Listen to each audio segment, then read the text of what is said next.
Welcome to the Aesthetics Today podcast, the premier platform where we explore the ever-evolving landscape of aesthetic treatments, regenerative medicine, and cutting-edge beauty products and technology. Hello, and welcome to the Aesthetics Today podcast. I'm your host, Thabs, and today we have a very special guest, Dr. Kiran Judge. Dr. Kiran Judge is not only an award-nominated facial aesthetics expert, but she's also the driving force behind the Aesthetic Suites, where she helps clients achieve natural, refined results through bespoke and non-surgical treatments. With the locations such as London, the Aesthetic Suites is known for its patient-centered approach and innovative techniques in injectables and skin health. Today, we'll be diving into the world of aesthetics, how treatments are evolving, the latest innovations, and the importance of choosing the right practitioner. Whether you're a patient considering a treatment or a professional looking to stay ahead of the trends, this episode is packed with insights you won't want to miss. Today's episode was sponsored by Digital Aesthetics, a leading agency in health and beauty marketing. Welcome, Dr. Kiran Judge. Thank you so much for having me on. Lovely to have you. Dr. Kiran Judge, your clinic, the Aesthetic Suites, has gained an amazing reputation for delivering outstanding results. Yeah. What was your vision when you started it, and how has it evolved? So my clinic actually works a little bit differently to kind of, the bog standard, bricks and mortar. I actually tend to rent rooms in and around London. So the way it works is that I can actually meet a diverse patient base. So I'm almost kind of like your mobile practitioner as such. So I have my own little client base, and then I travel around into different regions of London, which is quite a massive area, as you can imagine, and treat literally all like completely different patient bases, all different ethnicities. And that was really my vision, just to create a really, really bespoke treatment plan for every single person in all different areas. Yeah, that's kind of the way that I work. Okay, now that's very interesting. So, would you mind telling me what is your professional background and how did you end up in the world of aesthetics? So I'm a dentist by heart. I still am a dentist, do a lot of oral surgery. So if you have any teeth that ever need to be taken out, then I'm your girl. But I moved into aesthetics really early on in my career because I actually did a surgery placement at a hospital during COVID, which was during lockdown, which was really, really eye-opening. And it just opened the world up to anatomy from a scientific perspective. But also, I've always been interested in beauty and skin. I'm kind of a, long-term adult acne sufferer, unfortunately. So it's aesthetics just kind of fit really well with my medical profession. And it's something I'm really, really passionate about. So it just goes hand in hand for me, to be honest. But yeah, I'm a dentist by heart, definitely. Okay, we love a good dentist and we love a good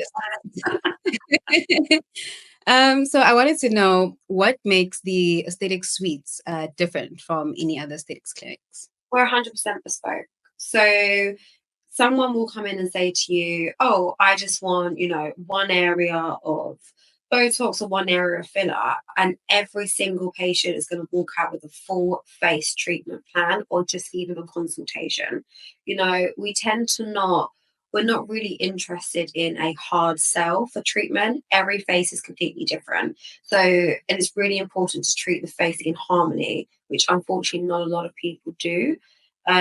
People tend to come in and they say, oh, I just want my lips done. That's amazing. But what if that person could actually benefit from something else that would make the lips look even better? Does that make sense? So we kind of work top to bottom.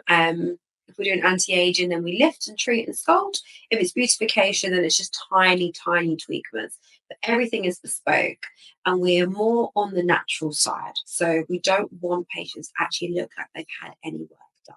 That's the key. Yeah. Definitely the goal to not look like anything's been done. So I totally. Oh, you look beautiful. That's it. What have you had done? Just a facial. Amazing. But yeah, that's the driving force behind us. Yes, no, that's totally amazing. So many people would associate facial aesthetics with just injectables, Mhm. but your clinic offers a holistic approach. Yeah. How important is skin health in conjunction with treatment? So, for example, someone such as myself, I could do the cleansers, the exfoliators, and everything, but if I still go and get my face done, would you recommend that someone still continues with their skin treatment? Always. Yeah.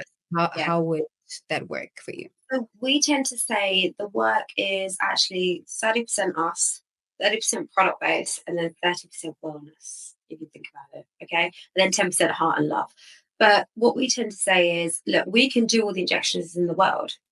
If you're not eating right, if you're not hydrated, if you're constantly in the sun and not wearing SPF, if you're not actually looking after yourself in your mind and in your heart, then things aren't going to look as amazing as what everybody thinks. It's not just about changing somebody's facial features or enhancing them, as we say. It's more so about teaching people about wellness and really good, clean living, because that's really, really important. So, I could put all the Botox in the world in somebody's face, but unfortunately, if they're consuming too much sugar, they're constantly stressed, they're not sleeping well, which is really, really important, then, my work's not actually going to shine through, to be honest. Yeah, someone might think that they're looking amazing, but they're still not feeling great. So it's really important to, you know, treat patients as a whole and, get people talking about lifestyle stresses, hydration, sleep. All of these things are super, super important. Yeah. Okay. I had a feeling that there was some kind of link between you having to take care of yourself and then, going and getting your facial treatment. So, first of all, I should have started with this, but congratulations on your nomination. Thank you so much. Your work in injectables is clearly making an impact. So, Dr. Kiran Judge, first of all, just want to say congratulations on your nomination. So much. Your work in injectables is clearly making an impact. What do you think sets apart an exceptional injectable results from an average one? Treating the face in harmony, using the right product. Correct depths. Actually, if we're talking about technique, it's all about the depths. Different products do different things. So the way that it works in, for example, the dermal filler world is by something called G prime. So the higher the G prime, the more lift. If you are putting that really heavy, thick product into somebody's lips, think about your lips. Your lips are a beautiful, soft area of the face. They're meant to be delicate, they're meant to be natural. If you've got product that is meant to be, base for restructuring temples, cheek, jawline in the lips, you're just not going to get a good result. And that's just kind of the way it works. So it's about understanding what products, for all the injectors out there, understand your product portfolio 100%, because everything does something different. But then it's about treating the full face in harmony. It's about understanding your anatomy and your science behind why faces are built the way they are. Everything has a reason. There's a reason why your brow bone is this high, while cheeks are structured like this, why the lips are this shape. There's a reason for that, right? The human body is fascinating. You'd be so surprised. And, you know, all we're trying to do is just enhance features and make things that really delicate and beautiful in harmony. And that's it. Okay, no, that's very insightful. Thank you for that. Many people, me included, before I started working here, would think that injectables are a very simple procedure where you just go, you're done, and you're out of there. But there's actually a lot of artistry that goes into it. So, how do you approach facial aesthetics, both from a medical and an artistic perspective? Yeah. So our section that so with medical, it's just understanding the anatomical facial features, the natural anatomical facial features, and understanding the aging process. Because if you've got somebody who is, say, 65, you don't want to make her look 20. You don't treat the same. Do you know what I mean? The features are different. You're kind of working with the anti-aging realm, lifting the jowls, de-wrinkling the skin, structuring, lifting people up. Do you know what I mean? 20-year-olds don't need that. They don't have jams. They're lovely, tight, and taut. They might just need a little bit of symmetry, a little bit of balance, a little bit of harmony. That's it. With the artist side of things, I do think there is an eye to it. I think it's just about understanding how things look and respecting somebody's natural anatomy and natural face. And I think if you blend the two together of your science and then essentially it's difficult to say, but what looks right, dare I say it, or what looks the most natural, you get such an amazing result. Honestly, you do. But you have to respect people's natural faces, to be honest. I think that's the main thing. That's the key thing. Yeah, I think also like in today's society, people don't want to be 50 years old and now you're competing with like 18-year-olds. So, because Yeah. that's something we can pick up quickly on social media. Well, the problem is, this is why a lot of people come to me and they say, this person doesn't look right. This person doesn't look right. And it's because they've been treated in a way that's not necessarily matching where they are in life, if that makes sense. Mm. You don't want to be 50 with a really tight jawline or really, really massive cheeks or even big lips. It just doesn't sit right with the rest of the face. And that's when something's out of balance on the face, and you'll notice it now that I've said it because you'll be looking around at people's faces. When something's out of balance, it really is noticeable. So that's why treating in harmony is so important, honestly. And to carry on with this topic, how do you approach customers who want to have that overdone look? How do you handle that? So the way that I personally do it is I will always ask customers, first of all, what it is that's actually bothering them and why it's bothering them. Because it's always good to get a history behind why somebody wants treatment. This isn't beauty solely. This is medical at the end of the day. So you need a cause. You need a reason why. And then if somebody is kind of leaning towards somewhat overdone, I will always explain to them what should be done and why to actually look better. 9 times out of 10, it works. If unfortunately I do have the odd client who, just sticks to their guns, fair enough, fair play, really, really just wants a certain look and I can't deliver it, I have no hesitations in saying, look, I just don't think I can get there for you. And that's it. And that's the most ethical way to treat 100%. If I feel like I can't do somebody justice with what they've come in to ask for, then it's better just to say, you know what, pleasure meeting you. Thank you so much for your time. And then just kind of direct them to somebody else. You could probably reach that result. Okay, so they don't get upset, so they throw their toys out the cart. So It's all about communication. It's all about asking people, you yeah. know, and just explaining where your thought process with it is as well. I'm very, very honest with my clients. Very honest. I've turned people away for treatment before, and I don't mind it because it's ethical at the end of the day.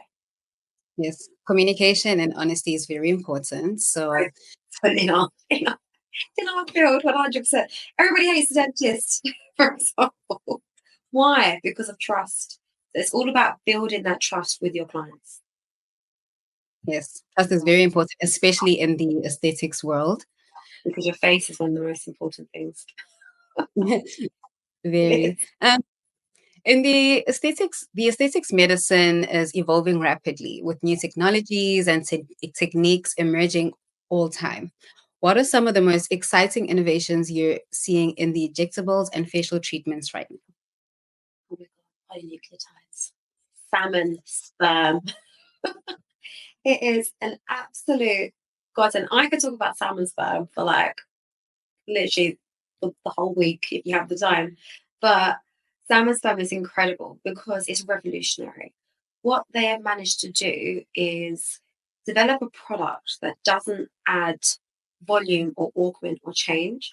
It's all about it's all about producing patients' own collagen, elastin, tightening and strengthening up that skin.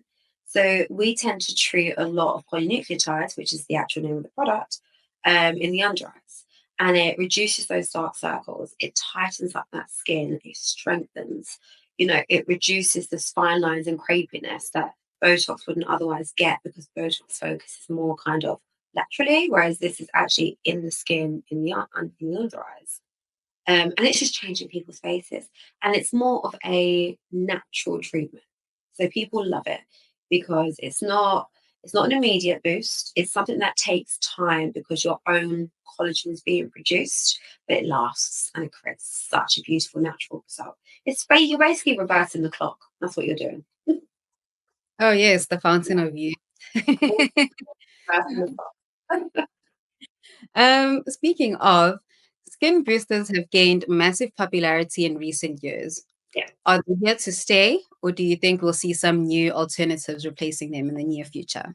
I think now technically polynucleotides fall under the skin booster realm. So, I mean, skin boosters tend to be solely hyaluronic acid. That's what makes them a skin booster because what they do is they increase your hydration, the moisture levels in the skin, reduce fine lines, all the rest of it. Skin boosters are definitely a product that I think will be around for a really long time, but they'll constantly evolve. So people will just add different things into the existing formulations to create an even better, advanced, if you want, steroidal version of these skin boosters, things that are just incredible. One hit wonders, what you say. But there's so much innovation going into our field at the minute. Things are always, always changing. But they're definitely here to stay. But I think we're going to see some really, really incredible products coming out in the next couple of years. Yeah, no, we will be looking out for the latest trend, keeping everyone updated. Regarding that, I've noticed that there's so much misinformation out there when it comes to aesthetics, and I'd love if you could just set the record straight with some of the common myths. So, the first one is some people believe that once you start getting injectables, you'll need to keep doing them forever. Is that true? It's not. It's completely up to you. If you want to stop, stop. Nothing bad's going to happen. The only thing that will happen is that you're not going to have the same effect because you're no longer having those treatments. So it's something whereas if you want to keep up with a desired result or desired effect, yeah, of course, then you just keep doing your treatment as you do, treat holistically, get treated well, and things will be absolutely fine. There's no hard or fast rule with this at all. It's completely down to you as a consumer. If you want treatment, have it done. If you don't feel like it, there's no law as such. Yeah. Okay, thank you for clearing that up. The next misconception is that some people say that fillers stretch out the skin over time. Is Mhm. that true? And can you explain what happens with long-term filler use? So I can confirm that fillers don't stretch the skin over long term use. What fillers tend to do is they actually migrate and blend in with the tissues. I think there is the correct sentence would be too much of the wrong product in a certain area will volumize and stretch the skin. For example, as I mentioned before, a cheap product in the lip, cheap product in the lip, this is you are putting something in that shouldn't be there. And products that don't actually blend in and migrate with the surrounding tissues, they are probably going to cause problems. But dermal filler correctly placed, you know, placed by somebody who is really, really experienced, who knows what they're doing, will not stretch the skin. Definitely not. Okay. Your body No, likes filler. thank you for clearing that up for us. We often hear that Botox can freeze your face. Yeah. How do you ensure clients still look expressive while reducing the wrinkles? Okay, so this is actually about product placement and depth. Yeah. So it's about how high up or how low down, if we're talking about the eyebrows, for example. The closer to the brows you get, the more frozen you're going to get. The further away you get, the more movement you're going to get. Does that make sense? And if you're putting your product in superficial, then it's going to be a lighter amount that is actually going to take place. If something's a bit more deep into the muscle, then it's going to act a bit stronger. So I have some clients that come into me and say, Dr. K, I want to be frozen. I want to be so angry that no one ever knows, and that's it. Fine. We just cater to that client. I have some clients that want a bit more of a natural, expressive, softer look, we tend to say. And then you just tailor your treatment plan, and that's all it is. I mean, as long as you're seeing to people's needs, if someone wants to be frozen, they'll be frozen. If not, then let's be on the natural side. Yeah, and and beyond the physical aspects of aesthetics, there's also a strong emotional and psychological element. How do you see facial aesthetics impacting a person's self-confidence? I have seen patients, I've had patients cry to me because they feel that they just look like how they feel inside, essentially. Especially when we're talking about our anti-aging treatments and things like that, they have such a massive impact on somebody's self-confidence and how people view themselves.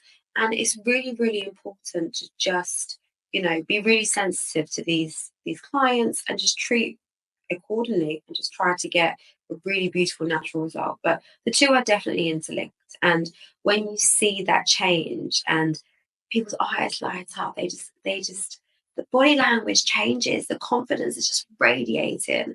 It's the reason why I do my job. If I'm honest with you. I absolutely love it. I'm sure, like seeing Yes, people happy, crying, it's just incredible. Yeah. the insecurities that they used to have, now they're gone, I'm sure. Yes, 100%. It's definitely a massive thing in our industry, and it's the reason why most of us do what we do. And on that, how do you manage the patient expectations, especially with these social media filters and Mm, celebrity standards? Do they not create these unrealistic images? yeah, 100%. I think managing expectations is probably something in our industry that it does need to be done a little bit better. But it's actually one of the most difficult things because if somebody is viewing something or wants something in a certain type of way, like the filtered pictures, a certain shape of the nose, or for example, a certain shape of the chin, a certain shape of lip, um, that has been photoshopped, has been edited, has been airbrushed. It's really important to just tell your client, number one, this is what the picture probably does look like, and this is what you're seeing. And then just explain to them that we probably can't reach that result because it's not real. A lot of people, especially with AI is massive at the minute in our world, especially in social media world. People are seeing things and it's not real, dare I say it. And it's kind of skewing people's mindsets and outlooks. So it's really important to just, take a step back, explain to the patient, this picture's been doctorated, it's not real. This is what we can actually achieve. If you're happy with that, then I'm happy to treat. Otherwise, it's probably not the best fit. That's the way Oh, to okay. And you did say honesty and communication is very important. go. So Right. they will really they'll really appreciate you just saying, you know what, we can't do this, Yeah. so but we can do something else. Yeah. And on that note, for anyone considering injectables for the first time, the process can feel quite overwhelming. What advice would you give to someone looking to start their aesthetic journey? Research your injector, 100%. In the UK, there's not a lot of laws, if any, dare I say it, you know, to differentiate a medic from a non-medic, essentially. So just research your injector. How many people has your injector actually treated? Where have they been trained? Who has trained them? Well, you can ask all of these questions. You wouldn't go to, for example, even your beautician, your laser lady, you research them, you find out what they're using. Why should it be any different for the face? That's even more important. Do you know what I mean? So yeah, research your injector first of all. Ask your injector the questions that need to be asked. What product do you use? When did you train? Who did you train with? People won't get irritated. Usually that information is freely and readily available on people's websites. And if it is, that's great. I'd also say start slow. Definitely start slow. So if it's your first time, instead of having 3 treatments in one session, just have one and then do your review. Come back and have a little chat and make sure you're super, super happy. But yeah, I think that's the main two things to be honest for. And I treat a lot of newbie clients. They've been with me for absolutely years. And it's because we've had these open and honest conversations and we treated really slowly and taken everybody on a bit of a journey, should I say. Yeah. Yes, research is very important, especially when it comes to completely changing your face or your body or anything. You have to do your research. So I totally understand what you mean by that. Mm. But there's also a trend of people traveling abroad for cheaper procedures. What are some of the risks associated with this, and why is it crucial to prioritize safety over cost? So the main risk of that, surgeons abroad are actually really quite incredible. There's a lot of surgeons in Europe who are absolutely amazing. They artistic eye, the work is incredible. The only issue is complication management. If you are having treatment done abroad and then you're traveling back home and something goes wrong, how is that clinic or that, said doctor, that said surgeon going to manage you in a remote, urgent case? How is that going to be managed? That's the main thing I would say. Yeah, because we see it loads, unfortunately. And then when people have problems, they contract, things just don't, people contract infections or things aren't going to plan how are you going to get that urgent help that you need? That's the main thing I would say. If you're having treatment done abroad, you need to consider what happens if anything goes wrong. And when they come in with, let's say, they're not happy with what they did abroad, do you say like, "Oh, why did you do that?" Or do you say, "Okay, how can we change here? How would you like to look?" Or do they come with a new picture and say, "I want to look like this and not like this"? Like, how does it work? So usually people who have had treatment done abroad, majority of them are pretty happy. The people that need treatments, we tend to just help them where we can. That's all. Keep it really professional and just say, look, at the end of the day, this has been done, this is what's happened, this is what we can offer, this is what we can do. You kind of try to rectify the best out of a situation to make things better. If things are really, you can't help and you can't help, I would always, always suggest for that client to contact their surgeon or contact the business or the clinic they've actually originally had treatment with and see what they can do. Usually they're pretty helpful. But if the patient can't travel, because if you think about, the time taken out of your life, your work, having to reinvest back into traveling to that clinic for a rectification, sometimes that can be a bit more than the procedure in the first place. So I would just say, to anybody listening, that if you are thinking of having treatment done abroad, do your research and ask about what they will do if anything goes wrong. That is the most important thing. But otherwise, there will be doctors and surgeons, especially in London, that will be more than happy to help out if need be. Wow, this has been an insightful interview. I've learned so much. So, Dr. Kiran Judge, this has been an insightful conversation. Your expertise in facial aesthetics and your dedication to natural, refined results really shine through. Before we wrap up, where can our listeners find you and learn more about your work or book a consultation? Okay, so you can actually book via my website, www.theaestheticsweets.co.uk, or feel free to shoot me a message on Instagram. It's @_ Dr. Judge. I tend to respond really quickly. I'll be happy to answer any questions. We do virtual consultations, so anything that we can help anybody with, the team and myself personally will be on hand to get that sorted. Definitely. Thank you for that. Everyone tuning in, thank you for joining us on the Aesthetics Today podcast. If you found today's discussion valuable, don't forget to subscribe and follow us on social media for more expert insights. Stay confident, stay informed, and we'll see you next time.